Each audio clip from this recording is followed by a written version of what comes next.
નમસ્કાર ખેડૂત મિત્રો, ગિરનાર ઓર્ગેનિક યુટ્યુબ ચેનલમાં આપનું હાર્દિક સ્વાગત છે।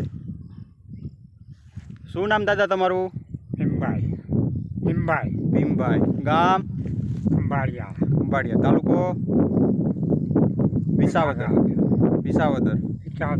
હા દાદા, હવે આ માંડવી તમે વાવી છે, આ કઈ મગફળી છે?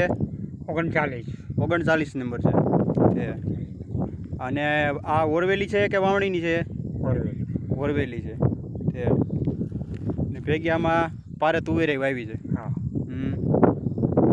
ઓણ કેવું છે દાદા મગફળીમાં? થાય સારી, પણ હવે કોરી નીકળે, ભીની નીકળે। હા તે સમજાઈ ગયું। આમાં દોડવા અને ફાલ નહીં સારું છે ને આમાં બધું? હા, કેટલા વીઘાનું વાવેતર છે આ? 10 વીઘાનું। તમે ઉપાડો તમારી અહીંથી દાદા, છોડવો એક બતાવો ખેડૂત મિત્રોને।